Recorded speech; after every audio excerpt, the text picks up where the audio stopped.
السلام عليكم ورحمة الله وبركاته.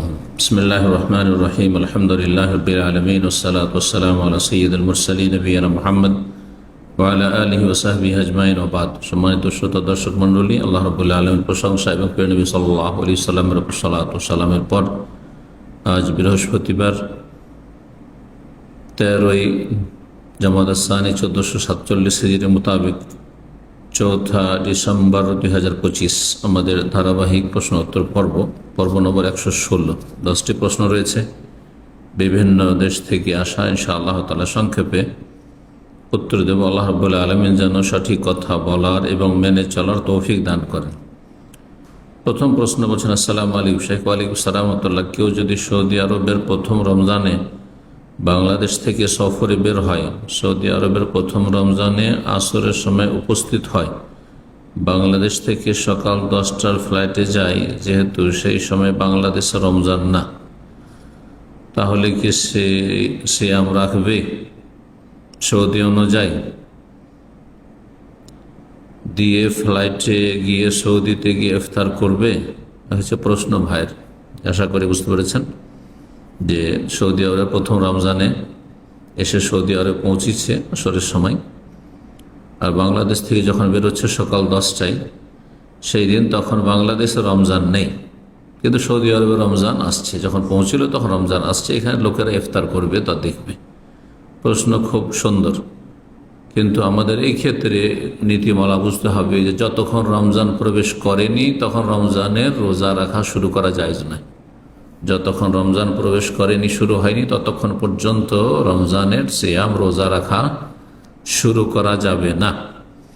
আর বাংলাদেশ থেকে যখন আপনি ফ্লাই করছেন বা সফর শুরু করছেন, তখন বাংলাদেশে রমজান শুরু হয়নি, ওই দিন বাংলাদেশে রমজান না। এটি কোরআনে কারীমের আয়াতের তাফসীর থেকে আপনি নিতে পারেন। রব্বুল আলামিন যে আয়াত দিয়ে রমজান মাসের সিয়াম রোজাকে ফরজ করেছেন, আল্লাহ বলছেন, ফামান শাহিদা মিনকুমুশ শাহরা ফালিয়াসুম। তোমাদের মধ্য থেকে যেই ব্যক্তি রমজান মাসে উপস্থিত হয়ে যাবে, রমজান মাস পেয়ে যাবে, আর আপনি যখন সাহরি খাওয়ার সময় অবস্থান করছে বাংলাদেশি, অথবা বাংলাদেশে যখন আপনি সফর করছেন সকাল 10টায়, তখন রমজান পাননি আপনি। তো রমজান পাননি তো কেমন করে সাহরি খাবেন? যখন ফজর হচ্ছে, শুভ সাদেক হচ্ছে, তখন রমজান নেই আপনার।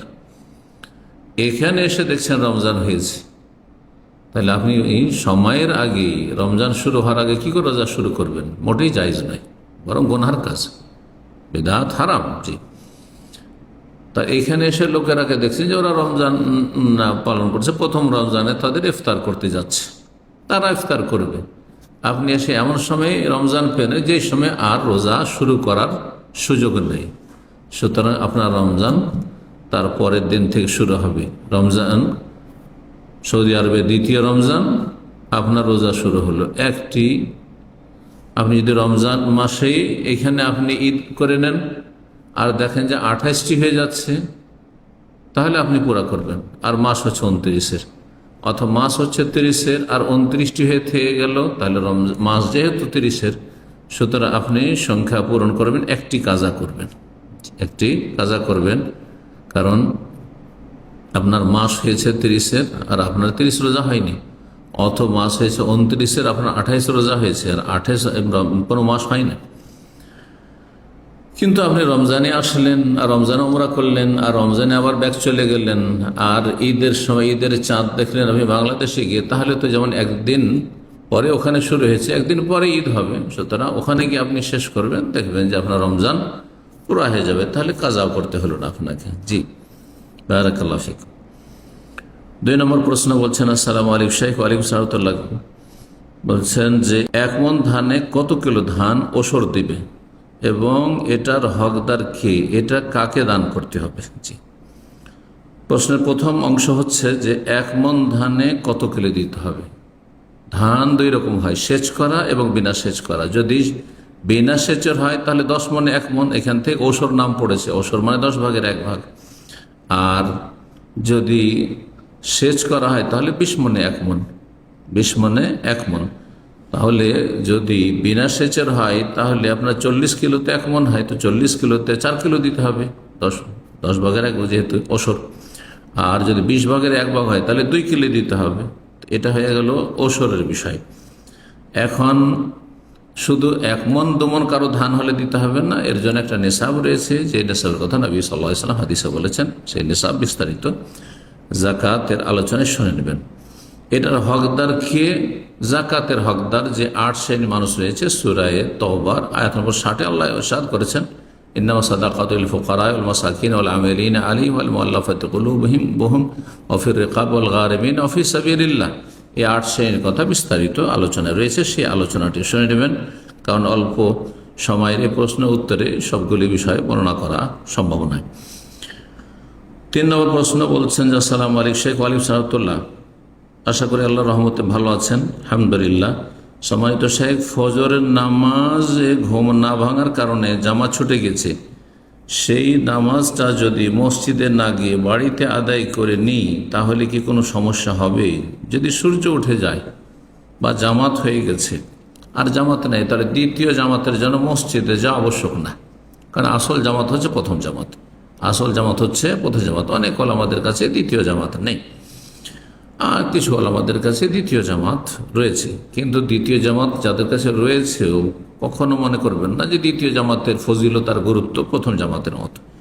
যদি জামাত ছুটে গিয়ে থাকে, বিশেষ করে রক্ত পার হয়ে গিয়ে থাকে, তাহলে মসজিদ যাওয়ার কোনো প্রয়োজন নেই। আপনি নিজের ছেলে মেয়েদেরকে সাথে নিয়েই জামাত করে নেবেন, ঘরের লোকদেরকে নিয়ে। 4 নম্বর প্রশ্ন বলছেন, আসসালামু আলাইকুম শেখ ওয়ালাইকুম সালাম, আমার প্রশ্ন, কোনো ছেলে যখন বিবাহ করে বা করতে যাবে ওই দিন যদি 2-4 জন ছেলেকে সঙ্গে করে নিয়ে যায় তাহলে কি নিয়ে যাওয়া যাবে না? এ কথা একজন আলেম বলেছেন, একজনকেও সঙ্গে নিয়ে যাওয়া যাবে না, এটা নাজায়েজ, হারাম।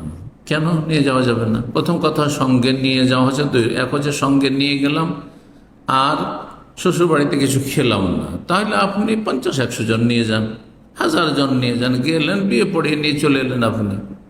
এরকমটা কিছু কিছু অঞ্চলে করছে যারা এ বরযাত্রী হারাম মনে করে। আর হারাম সত্যি, বরযাত্রীর প্রথা আর বরযাত্রী নিয়ে গিয়ে খাওয়া দাওয়া করা, শ্বশুর বাড়িতে জুলম অত্যাচার করা, গোটা গ্রামের লোক উঠিয়ে নিয়ে গিয়ে, এটি জায়েজ নয়।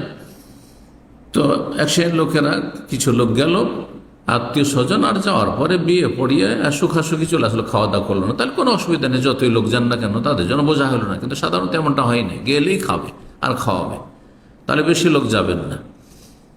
এখন 2-4-5 জন লোক গেলে কোনো সমস্যা নেই, কারণ 2-4-5 জন 10 জন লোককে খাওয়ানো এমন কোনো বোঝা নয় আজকালকার জামানে।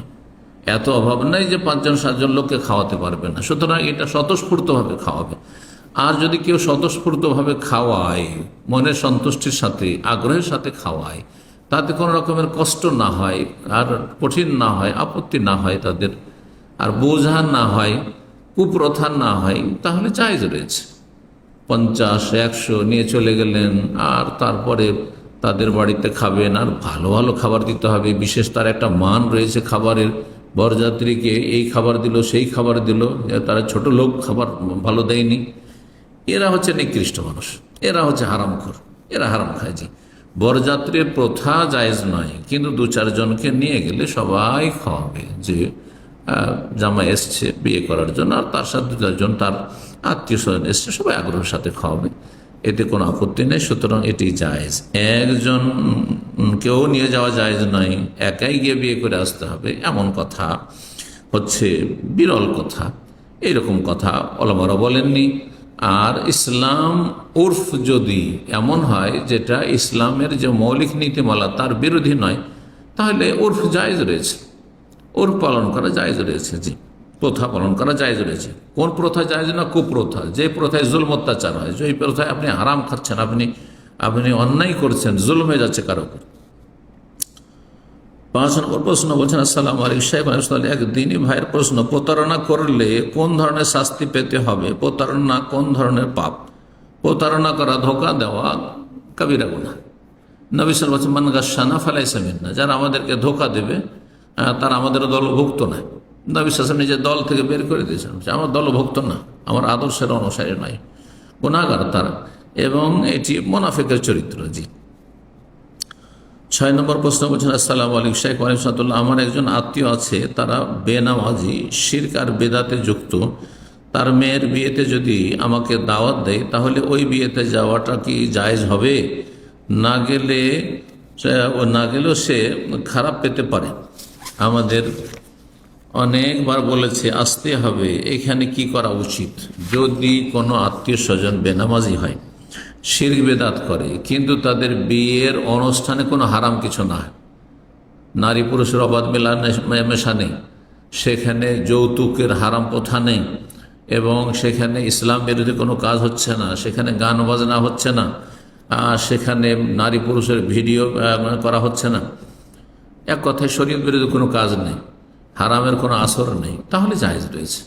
তাহলে যেতে পারেন, বেনামাজির বিয়েতে যেতে পারেন, আর শিরক বিদআত করছে তাদের বিয়েতে যেতে পারেন। কিন্তু যদি দেখেন যে এইসব আত্মীয়গুলো ওর বিয়েতে না গিয়ে যদি শাসন করে, তোমরা নামাজ না পড়লে তোমাদের বিয়েতে যাব না, তোমরা শিরক বিদআত না ছাড়লে তোমাদের বিয়েতে যাব না, আর এটা ফলপ্রসূ হবে, এতে হিতে বিপরীত নয় বরং ফায়দা হবে, আর তারা হেদায়েত হবে তো চাপে, তাহলে সেটা করতে পারেন চিকিৎসা হিসাবে, করতে পারেন। কিন্তু আত্মীয়তার সম্পর্ক চেয়ে নেওয়ার আশঙ্কা থাকলে আর বিয়ের অনুষ্ঠানে কোনো হারাম কিছু যদি না থাকে, তাহলে আত্মীয়দের বিয়ে শাদীতে যাবেন, যদিও তারা পাপিষ্ট।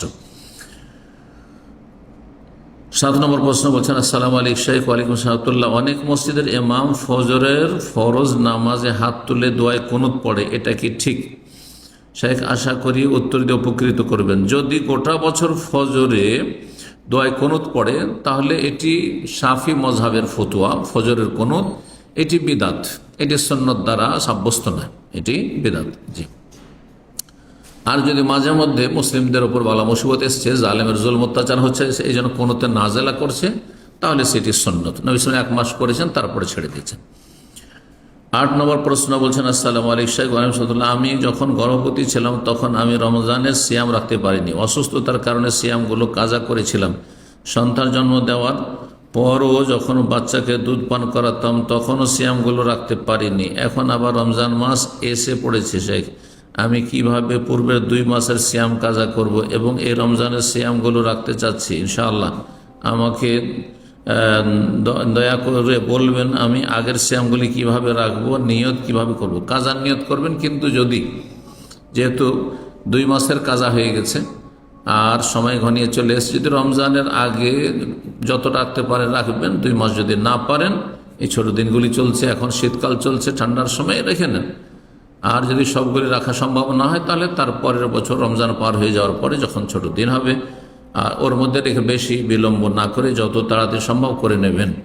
যদিও বিনা কোনো ওজরে যদি এক রমজান থেকে আরেক রমজান পার করে দেয় তো গুনাহগার অবশ্যই। জি, তাহলে তওবা ইস্তেগফার করবেন। এর জন্য কোনো ফিদিয়া বা কাফারা নেই, আর শুধু ফিদিয়া কাফারা যথেষ্ট নয়, কাজাই করতে হবে। যারা দুধ পান করানোর জন্য বা পেটে গর্ভধারণের কারণে রোজা রাখতে পারেনি, তাদের কাজা করাই ফরজ। জি।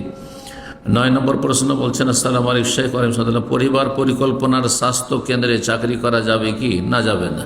কারণ পরিবার পরিকল্পনা আজকাল যা করা হচ্ছে তা হচ্ছে, দুটোর বেশি নেওয়া যাবে না, ছেলে হোক আর মেয়ে হোক। সুতরাং এটি হারাম। একেবারে সীমিত করে দেওয়া যে দুটোর বেশি নেওয়া যাবে না, এটি শরীয়তে হারাম। আর আজকালকার প্রচলিত পরিবার পরিকল্পনা এটাই করছে, তাদের উদ্দেশ্য হচ্ছে মানব সংখ্যা যেন না বাড়ে আর স্থায়ীভাবে বন্ধ করে দেওয়া, আর এটি শরীয়তে হারাম। কিন্তু যদি কিছু মানুষকে সচেতনতামূলক শিক্ষা দিয়ে থাকে যে যাদের ঘন ঘন বাচ্চা হচ্ছে অথবা যাদের শরীর স্বাস্থ্য ভালো নয়, তারা 3 বছর 4 বছর পর পর নিক, যাদের সিজার হচ্ছে তারা 3টা 4টার বেশি না নিক, এই ধরনের কথাবার্তা শিখা যদি এতটুকু, তাহলে জায়েজ রয়েছে। কিন্তু না, ছেলে মেয়ে বেশি নিলে কি করে খাওয়াবে, আপনি খাওয়াতে পারবেন না, এরকম কথা কেউ যদি শিখায়, তাহলে এই শিক্ষা নেওয়া হারাম, এই শিক্ষা দেওয়া হারাম, আর এই রকম স্বাস্থ্য কেন্দ্রে চাকরি করাও হারাম। জি, এবং এদের রুজিও হারাম। 10 নম্বর প্রশ্ন বলছেন, আসসালামু আলাইকুম শেখ রহমতুল্লাহ। এক আন্টি ইসলামী ব্যাংকে 7 লক্ষ টাকা আছে তার, এবং স্বর্ণের গহনাও আছে, কিন্তু তার স্বামী অবসরপ্রাপ্ত, কোনো চাকরি বা ব্যবসা করেন না। তিনি স্ত্রীর টাকা নিজের মতো করে খরচ বা পরিচালনা করতে দেন না, এমনকি জাকাতও দিবে না। তিনি 6-7 বছর হলো জাকাত দেয়া নিয়ে যুদ্ধ করছেন, স্বামীকে অনেক বুঝিয়েছেন, কিন্তু এখন বলছে যদি জাকাত দেন তাহলে আন্টির হাত ভেঙে দেবে। আউযুবিল্লাহ, আল্লাহকে হেদায়েত করুক। কিভাবে জাকাত দেই দেখে নেবে, এবং আন্টি যে শেখদের থেকে এলেম নেয়, অনলাইন ক্লাস করেন, এসব নিয়ম গালি দেয়, শেখদেরও গালি দেয়। আল্লাহকে লাঞ্ছিত করুক, আল্লাহকে হেদায়েত করুক, আল্লাহ রব্বর তার অনিষ্ট থেকে ভালো মানুষদেরকে রক্ষা করুক। বলে শেখেরা নাকি আন্টির পীর, তারা নাকি আন্টির সংসার ধ্বংস করছে। জাযাকাল্লাহু খাইরান। প্রত্যেক মানুষ নিজের পয়সার মালিক, সুতরাং যে কোনো মহিলা যদি বিবাহিতাও হয় অথবা বাপের ঘরেও থাকে, তার পয়সা ব্যক্তি মালিকানা তার রয়েছে, তার পয়সার মালিক তার বাবাও না, আর তার পয়সা ধন সম্পদের মালিক তার স্বামীও না। শুধু তার ধন সম্পদে জাকাত ফরজ হয়েছে, সে স্বাধীনভাবে জাকাত আদায় করবে, যেমন স্বাধীনভাবে খরচ করতে পারবে। জি, আর জাকাত ফরজ আদায় করার জন্য, রমজানের সিয়াম রোজা রাখার জন্য, নামাজের রক্ত হয়েছে নামাজ পড়ার জন্য স্বামীর পারমিশন নিতে হবে। যদি কোনো স্বামী বলে তো সে মুসলিম না, সে কাফের, তার পারমিশন নিতে হবে না। হ্যাঁ, সুন্নত নফলের জন্য পারমিশন নিতে, সুন্নত রোজা যদি সোমবার বৃহস্পতিবার রোজা রাখতে চায়, হ্যাঁ, বা যদি আপনার স্বামীর ধন সম্পদ থেকে দান সাদকা করতে চায়, তখন পারমিশন নিতে হবে। বাড়ির বাইরে যেতে চায়, কোথাও যেতে চায়, হ্যাঁ, বাজারে যেতে চায়, তাহলে স্বামীর পারমিশন নিতে হবে। বাবার বাড়ি যেতে চায়, হ্যাঁ, তাহলে স্বামীর পারমিশন নিতে হবে। কিন্তু ফরজ নামাজ পড়ার জন্য, ফরজ রোজা রাখার জন্য, ফরজ জাকাত, নিজের পয়সা নিজের ধন সম্পদ কোনো বোনের, আর তিনি জাকাত দেবেন, স্বামীর পারমিশন নিতে হবে না, কোনো পারমিশনের দরকার নেই। এইরকম স্বামীকে ছুঁড়ে ফেলবেন, এতে বরকত রয়েছে। আর এইরকম স্বামীর সাথে সংসার করা জায়েজ নয়। আল্লাহ এদের অনিষ্ট থেকে রক্ষা করুন। জি, এরা ইসলামের শত্রু অথবা এরা মূর্খ। আল্লাহ এদের মূর্খতা দূর করুন এবং এদের শত্রুতা দিয়ে তারা যেন ক্ষতিগ্রস্ত হয়। আর ইসলামের কিছুই হবে না। ইসলাম সবসময় বিজয়ী, মনে রাখতে হবে। ইসলাম সবসময় বিজয়ী থাকবে, শক্তিশালী থাকবে। আল্লাহর জমিন যতদিন আছে ইসলাম থাকবে, এবং আল্লাহ রাব্বুল আলামিন ইসলাম মুসলিমের হেফাজত করবেন। আল্লাহু ইয়াসিমুকা মিনান নাস, আল্লাহ বলছেন নবী সাল্লাল্লাহু আলাইহি সাল্লামকে। আল্লাহু ওয়ালিউল মুমিনিন, আল্লাহ হচ্ছে মুমিনদের বন্ধু, মুমিনদের অভিভাবক, পৃষ্ঠপোষক। আল্লাহ রাব্বুল আলামিন ভালো মানুষদের হেফাজত করেন, ভালো মানুষকে সম্মানিত করেন, আর খারাপদেরকে হেদায়েত দান করেন, তাদের অনিষ্ট তাদের দিকে ফিরিয়ে দেন, তাদের অনিষ্ট থেকে আমাদেরকে রক্ষা করেন। সুবহান রাব্বিকা রাব্বিল ইজ্জাতি আম্মা ইয়াসিফুন ওয়া সালামুল মুরসালিন ওয়া আলহামদুলিল্লাহি রাব্বিল আলামিন।